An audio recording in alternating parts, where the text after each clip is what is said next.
I always do this at the wrong time, but I'm going to do it anyway. Raise your hand if your team has discussed generative AI. Okay, you're doing something right. Pat on the back. That's what I thought. AI is undeniably an important topic. Everyone's talking about it. It's going to change everything. But what we don't see enough of is how. How is AI going to play out in specific areas of corporate governance, of deal making, which I know is a very important topic for the folks in this room, folks joining online. So please join me in welcoming a wonderful panel who's going to try to answer this very difficult question of applying AI in deal making and governance. Welcome to the stage.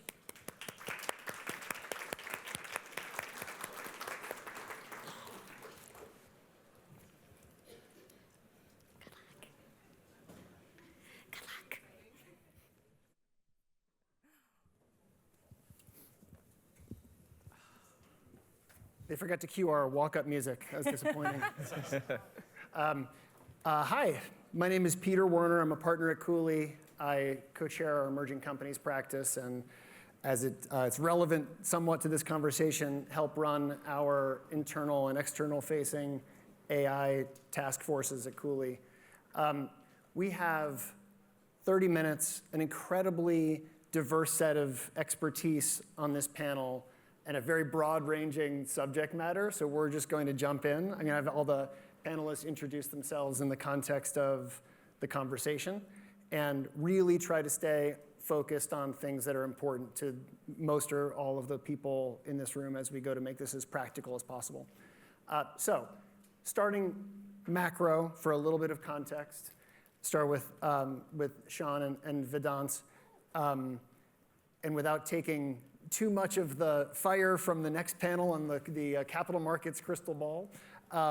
Let's start with some context around AI deal making, what you're seeing now in the context of the work that you do, and maybe looking around corners a little bit for the people out here. Sean. Yeah, and quick background for those who don't know me. So I work at Morgan Stanley, been there over a decade, and what's relevant for this audience, I spend a lot of my time on software infrastructure and AI. And I used to spend time, I'd say, doing AI before AI was cool as it was now. So I did the early data and predictive AI wave. Think of the Hadoop, Clouderas, Hortonworks, Data Robots raises, and a bunch of other deals in this space. C3 with Cooley would say that's the early waves. And then more recently with some of the leading LLM players in the semi space have become busy again. So Grok on the inference side, Harvey and CoreWeave and a bunch of other names. Look, I'd say a few things just on deal making, what's going on. I'll split it into three ways. What's happening on the private market front, what's happening on the IPO front, and what's happening on M&A. I'd say on private financing, the news you hear the most about is there is a gold rush in AI. There is a ton of deals happening, there's a lot of financing, and the multiples are crazy. There are definitely very ambitious valuations in the AI space, and there's definitely a lot of value being placed on people. And we can talk more about why people have become even more valuable in AI. But actually, against the sort of grain of thought that this stuff is sort of overblown, the numbers people are producing in the AI space is also spectacular. And that's why this gold rush is happening. It's not happening because people think it's cool and you all experience ChatGPT and we're impressed by it. It's also because the numbers that companies are producing, the speed of revenue growth, is creating curves that people haven't seen in a long time or ever before. And so when you look at a lot of these valuations, really 2 years out, 3 years out, they're not that punchy. The punchiness is, can some of these guys keep growing and keep scaling at these rates? And there's debates about margins. So like the private markets we think are going to continue to be very strong for AI companies who are producing this type of meteoric growth rates, or also for very, very talented teams who people think can replicate this. On the IPO front, we led probably the major IPO in the AI space, so Astera Labs. That again broke all the rules that we tell you about. It broke the rule of size. It was probably subscale in terms of revenue. Usually we're saying 200, 300 plus now for revenue. It was not even close. But it was breaking the boundary when it came to growth rate, growing almost 100% plus in the previous quarter and going to the public markets and having great tailwinds with NVIDIA and other of the chip makers out there. It trades at a higher multiple. It's a semiconductor company than probably every software company you can imagine. At the time of probably soon after the IPO, it's trading at 30 plus times revenue for semis company, hardware again. And so like an IPO, you'll see a few more like that who will just sort of, again, impress you with the numbers. And then M&A has been a really interesting tale in AI. There's definitely a lot of incumbents buying AI technology and capabilities. Think of Thomson Reuters and Casetext. Databricks bought Mosaic, but again, that was more team. And then a lot of very new structures. And so Microsoft Inflection, Adept, we actually advised on the Adept deal to Amazon, and there's also Character AI and the Google deal. So there, the type of M&A is completely changing. So it's a full range, but it's the one message I definitely want to say is that it's not, there's a lot of good reason for it. There might be some winners and losers, that's to be decided, but there's a lot of good reason why this is happening. Thank you. Vedant, what are you excited about? Yeah, it's a good question. I think the way we think about developing our investment theses is a couple of important parameters. The first and foremost is a large market that has secular tailwinds that's growing. The second is understanding like what specifically does this entity look for. And that's sort of across all of General Catalyst. So a quick little bit about my background. I'm an investor at General Catalyst. We are a global investment and transformation company. We've been investing for about 25 years in many of the largest companies that you may be aware of, in companies like Stripe and Airbnb and Snapchat, Anduril, and many others. I specifically focus my time in enterprise SaaS, similar to what Sean was saying, across data infrastructure and AI. When we're thinking about investment theses, they really span stages. It's not just we're looking for an asset in a Series B company or a pre-IPO company. It's really sort of broader than that. And so that brings me back to the point around large market, growing, secular tailwinds, and then trying to understand sort of what specifically does this product have or team have that want to go and build a product in terms of an insight or an edge versus the incumbents. Like today, it's really about a race between incumbents and startups. It's a race for the startups to build distribution before the incumbents can build product. And you can see that in a lot of different facets. If we take one of the examples that Sean talked about with Thomson Reuters and Casetext, it's really about how can Casetext go and build that distribution before Thomson can go and build the product that Casetext would be able to have. And so what we're really looking for are those types of attributes in companies that are looking to sort of go all the way. Companies that are looking to become generational category-defining companies. And a lot of that comes down to owning the workflow or owning the data.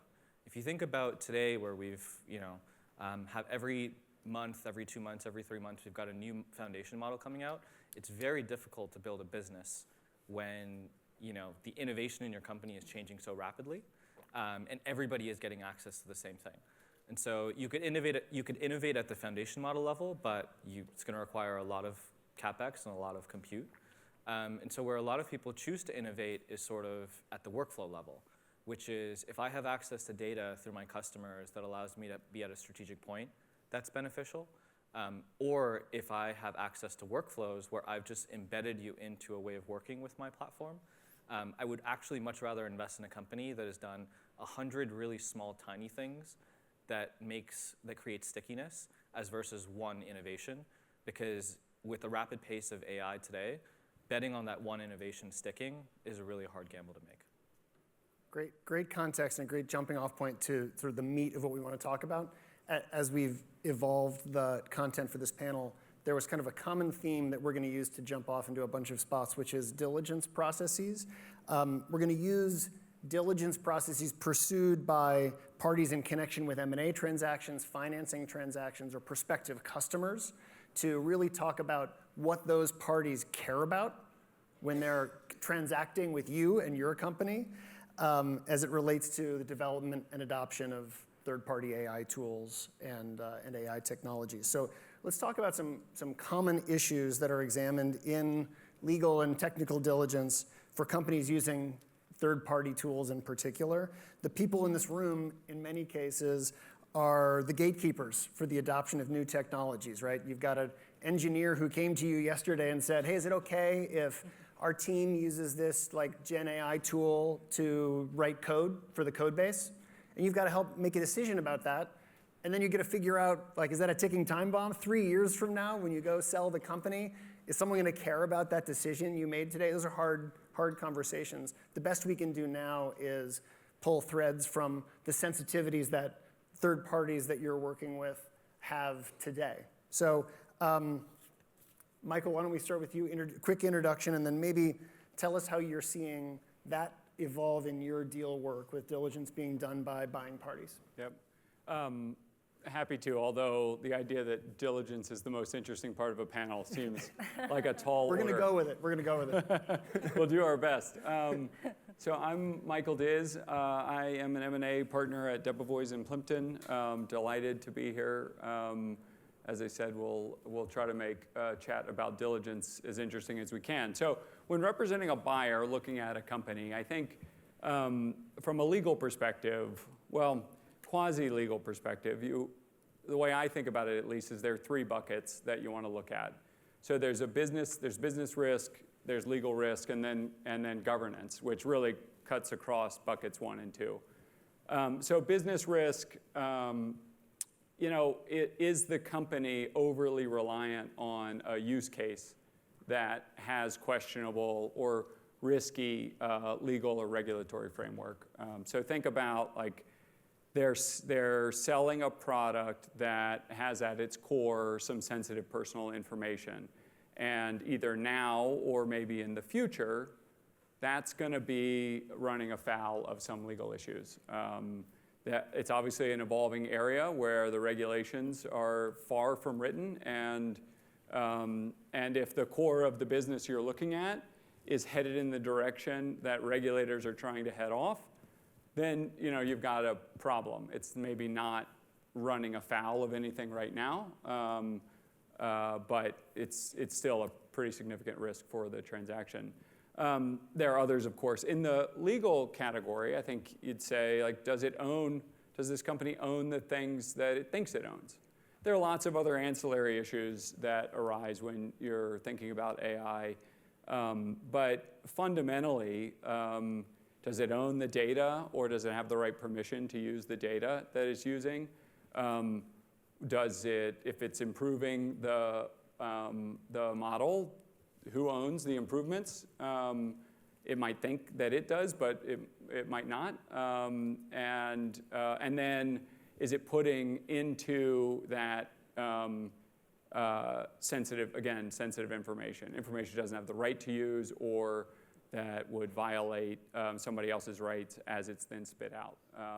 So business and legal, and then overlaying on that is governance, which is really like, does the company have controls in place to make sure that it's managing all of that stuff?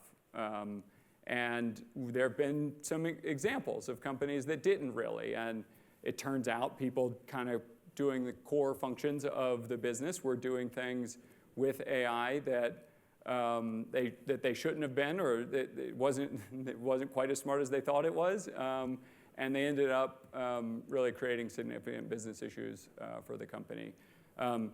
That's obviously a big problem, and then maybe the smaller version of the problem is in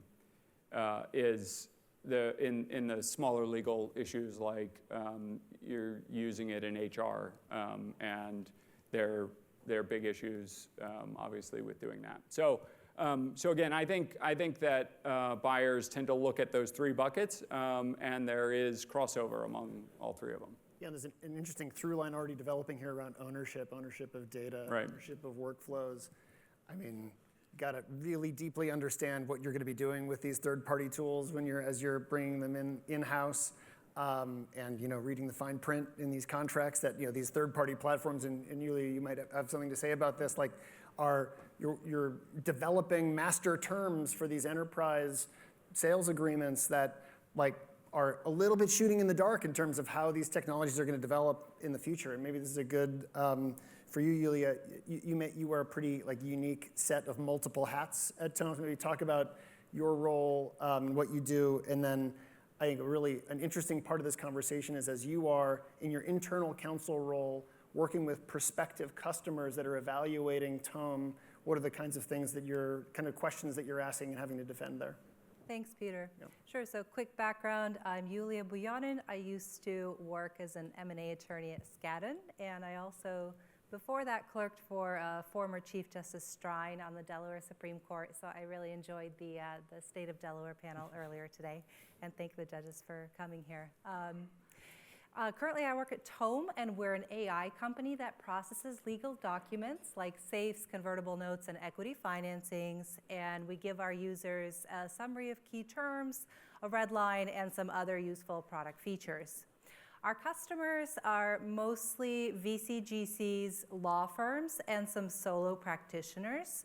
So you can imagine that we're dealing with people that really care about the confidentiality of their and their clients' data. Because of that, as you would expect, we get a lot of questions around cybersecurity and privacy. One observation I'll make at the outset is that in our procurement processes, what I'm noticing is that we're getting a lot of questions primarily from the IT departments of our customers and less so from the legal side. So at the risk of making my job more difficult, I would recommend that lawyers get involved in the diligence process a little more. But some of the questions that we get, some of them are really technical, like do you have end-to-end data encryption at rest or in transit? And what kind of access controls do you have? Who can access customer information? Can our engineers access it? No, they cannot. Can your vendors access it? And if they can, what does that access look like? Is it unrestricted, or are they only seeing telemetry, things like user IDs and emails, right? There's a big difference. I would say I would recommend digging in more, not only on your direct service provider that you're looking at, but also going beyond that and looking to their vendors and asking your provider, how do you vet your vendors? What kind of security compliance do you require them to have? Do you look at their agreements and ensure that their data privacy restrictions are in line with what we're asking here? Things like that. And another point that we've had a bit of discussion around in the procurement process is the use of customer data, so the underlying agreements that they upload. Can we use an anonymized version of that data, right? So a version where all the identifying information has been stripped, including that, Cooley or Debevoise are representing the buyer, or the investor names or the board director names. All that information has been stripped out of those documents. Can we then use those in a separate environment to train our machine learning models? And oftentimes the customer will say, can I opt out of this? And we'll have a discussion around it. And for the most part, people actually get quite comfortable, especially if we can show them that that training can then be used to optimize for their use case and to improve the product for what they're using it for. Cool, thank you. And Vedant, flipping it around to you sort of on the buy side, so to speak, when you're investing in companies, what does your typical technical diligence look like when you're diligencing a company that's a heavy AI user? Yeah, absolutely. So first thing I'll say is we have great support from folks like yourself to help with a lot of the legal diligence, and we also have folks that help with the technical diligence. From an investment standpoint, what we really look at are a lot of the things that Yulia was talking about in understanding where is the quote-unquote right to win for this company and how in control of that are they. So if their right to win is access to data, what are the controls and privacies around that? How much, how long is that in effect for? How do they gather additional data? All of that sort of stuff. If their right to win is at the workflow level, that's a little bit more easy to understand. But, sort of understanding from an investment standpoint, like what is their edge? What is their right to win from a technology standpoint? And then how does that relate to the legal ramifications? Now, if you fast forward that a little bit, there's a lot of complexity that comes in here because you've got companies that are growing inorganically, that are growing organically, that are acquiring different data sets. And so keeping this all sort of in check is something that's really important for us as our companies continue to grow and become enduring sort of category-defining companies. But I would say, broadly it is focusing on the right to win and the specific asset that they have. How much of that can they sort of control? Perfect, thank you.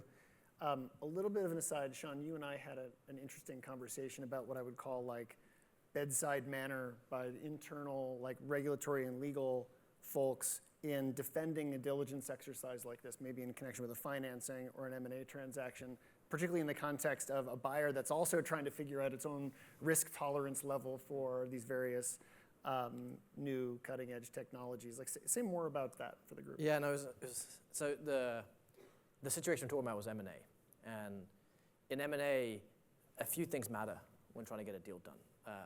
The first is you have to choose a good advisor, which is nearly always Morgan Stanley, if you want the best outcome. But the second really is when it comes to diligence, it's not just what is being said, but actually the conduct of how you construct it is very important. So think of deals in some way, and I just kind of came up with this a little on the spot, but think of it like the actual negotiations of the initial terms, that's sort of the interview. But the actual diligence is sort of the internship. And if you forget that, it can be very important when you're either the seller or the one where you're getting the diligence conducted. So the scenario we had was actually multi-billion dollar M&A transaction. We were advising the buyer. The seller, I think, had chosen the wrong advisor in the way they were conducting M&A negotiations. And so we just completed one deal. We were on to the second deal. And the issue was we went through the diligence, and there was just a lot of obstruction. And it was actually the GC in particular who was causing a lot of friction for a lot of people. But also, your job often is you set the tone for the rest of your team. So how you act often tells how everyone else to act. Now, especially in AI, where you're really buying people, you've got to remember you're going to work with those people on literally the next week.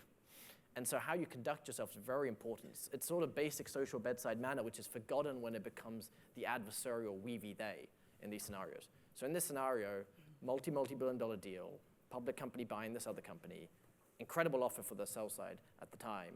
And it was a week before announcement. We had all the materials, the press release, the presentation, everything is ready. And the management team just sat around a room and said, how's everyone feeling about the deal? And everyone just said, just don't feel right.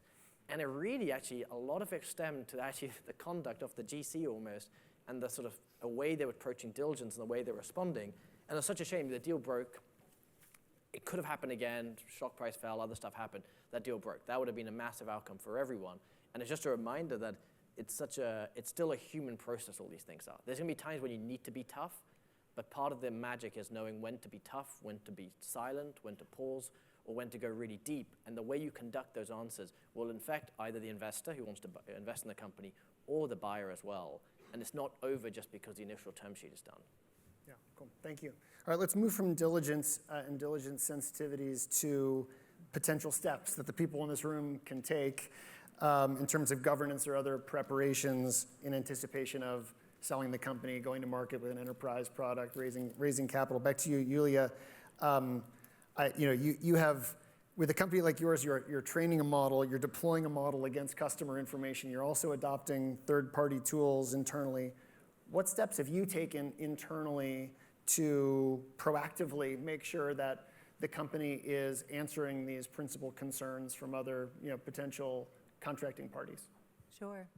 Yeah, so given the highly confidential nature of our customers' data, which is investment agreements, we take security, of course, very seriously. It's really fundamental to what we do. And I joined quite early. I was the second employee, actually. And our CEO was very thoughtful about this from day one. So our second engineering hire was actually an infrastructure and security engineer who put into place fairly rigorous protocols for our engineers to develop our models, much more so than you would see at other early stage startup companies. And that process is really ongoing. So we have continuous training on security and data privacy for all of our employees. They go through preparation, they have reporting lines, they are on call for security measures. They have an incident response plan, right? What happens if we do have a cyber breach? How do we notify our customers about that? Something else to ask in diligence potentially is, have you had any cyber attacks? And if you did, go beyond that, right, a step further. What was the customer fallout? Did you have to notify any regulatory authorities, as you might have to do if you're a company that has to be HIPAA compliant, right? So as legal counsel, you're always looking for ways to mitigate that risk of litigation or regulatory oversight. So we have all these things in place. On the compliance front, we really prioritize being SOC 2 compliant, again, at a stage that's fairly early for a company in software or in SaaS. And concurrently with that, we've adopted a fairly comprehensive set of policies, from cybersecurity to data processing and retention policies to risk management, fraud detection, et cetera. And one I'll highlight in particular is, again, focused on our vendors and what we're doing to vet them. So we have a vendor risk management policy where we work with vendors that are compliant with either SOC 2 or ISO 27001, and we look for their agreements and their data privacy practices. And then, of course, having insurance ourselves for cyber and other incidents, and ensuring that our vendors do so as well. Great. Thank you. And Michael, similar question to you. How are you and your teams counseling companies as they're preparing for a sale or sale process?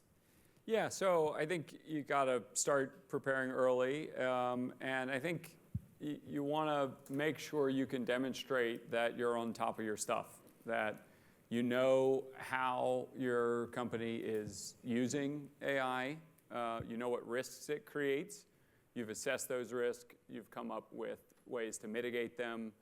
Obviously, you understand the regulatory landscape that applies to how you're using it, and in some companies that can be quite robust, and in others less so. And have in place written policies and procedures, a governance framework around AI that will help you be able to demonstrate to people that the answers to the first few questions that I put out there are all yes, you do know what you're doing. It will also hopefully make it true. And if you have them in place, well in advance of a sales process or investment process starting, then you're just going to instill confidence. Whereas if you put it you did all this like right before you open the data room, people are going to figure that out, and then the whole thing is just going to kind of fizzle. So I think plan ahead, be thoughtful, and what you'll find is that you probably have some issues, and you'll be able to clean up those issues, and that will help you have those things addressed before a buyer finds those issues for you, which is really not the way you want issues to be discovered. Cool, thank you. In the interest of time, we're going to skip to our final topic. It's a fun one, and there's very few rooms in which we could actually call this fun, so we need to actually do it. So we're talking a little bit about legal tech and AI, and you may need to recuse yourself. I will indeed. But would love, Vedant, to start with you. I'd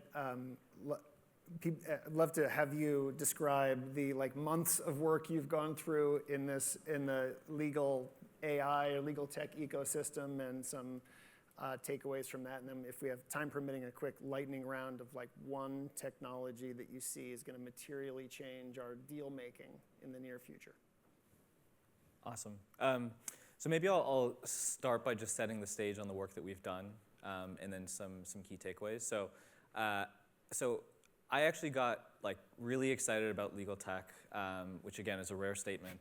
I got really excited probably about 18 months ago, and the reason is because my wife is a lawyer, and I would constantly have vacations disrupted, birthdays disrupted, because there was something that was happening that was so time sensitive that it couldn't wait.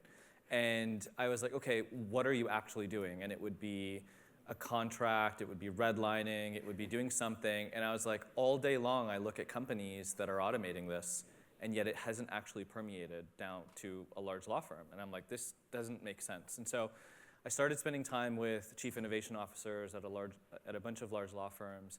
And there are many that are very tech forward, like Cooley, but there are the vast majority that are not. And despite having access to technology, they don't adopt it as quickly as they should. And I think I realized that there's just an incentive misalignment with the way that law firms price. When you're pricing on a per hour basis, it doesn't really help you to make your lawyers more efficient. That doesn't mean that legal tech starts and stops there. There's a lot more that you can do. For example, 28% of a lawyer's time is actually what is billed and collected from a client. Everything else is either admin or business development or twiddling their thumbs that don't actually get billed. And there's a lot less of that last category. And so there's a tremendous opportunity for AI to both make the job more fun, to make it more profitable, and to make it a better client experience. That's just the large law firm side. There's a tremendous amount of opportunity as well with small to medium law firms to sort of help catch up and create efficiencies. There's also opportunity in specific pockets. So we're seeing a lot happen in personal injury law, in mass tort, in consumer law. If you think about the old guard of Morgan & Morgan with billboards by the highway, how can you disrupt that and think about advertising in this day and age? And I think in general, creating a brand around legal services and consumer legal services is something that hasn't been done. And then finally, just even around like the CLM providers, around contract lifecycle management, like there's so much happening there where we can really drive efficiencies with autonomous redlining, with sort of driving insights. Like I don't have to convince any of you that contracts are like the language of commerce, and yet the innovation has started and stopped with contract repositories, and I'm hopeful that a lot more will be coming there. Awesome. Let's do, we're out of time, but I know we got a couple extra minutes, so let's do a quick speed round, starting, Yulia, with you. One legal AI technology adoption that's going to materially change the way we do deals. Oh, I'm setting you up. Yeah, sure. Well, I'm excited about AI's improving ability to draft and redraft agreements, and also to issue spot and generate issues lists. I think it's getting more sophisticated. I'd love to see where it is in 4 or 5 years. I would too. That's how I spend tons of my time. Yeah. And the stuff that saves vacations. I would also love that. I think there's a lot of opportunity to address the issues that Vedant's identifying, where what you get from a big law firm is judgment, creativity, tactical, strategic advice, more than churning out hours that a computer could do. Mm-hmm. I think there's a lot of opportunity to be more efficient and more focused on delivering value than delivering time. I haven't found a tool that I feel like is about to do that yet, but we're on the hunt for it. We'll skip Vedant. Yeah. Sean? I think a big one for us is S1 drafting. I'm doing a few right now. And the funny thing is I experimented with a lot of the software, so I tried it out. It's not going to write it for you. But when you're stuck on a sentence or want to redo a few paragraphs, it's so achingly close, but the regulatory issues are like making it very painful. Like we're all sitting there wishing we had ChatGPT or Anthropic with us right now. Yeah. Great. And I'll say one that's a little bit of like a mutual fund on all of this. I think we talked a little bit about this. It's so hard to change lawyers' habits about things, and there's so much sensitivity around using technology to deliver something to a client that you're just unsure about, that less than 100% sure about. So I think there's actually going to be a lot of near-term progress made in internal things, whether that's drudgery reduction, things that we are fine with 80-20 solutions for, and then we can take it from there. So that the issues list the robots can put the table together of the issues list and the red line, and we can do the fourth column, which is the analysis column, right? But we don't have to spend, or a fifth-year associate doesn't have to spend 3.5 hours at midnight on a Wednesday putting a table together. Things like that, I think, will be changing people's lives for the good in a way that's going to then change people's habits around using AI technologies, and the hope is that it flows from there. So. Yeah. The one thing I'd say is everyone always talks about the time saving in technology, and I feel like we heard that for it's been 100+ years of saying that. Yeah. Humans seem to be insatiable and seem to fill the time. So I don't think that's going to be promised anytime soon. Back to the billable hour, which, well, it's a different panel. All right. Thank you, guys. Thank you.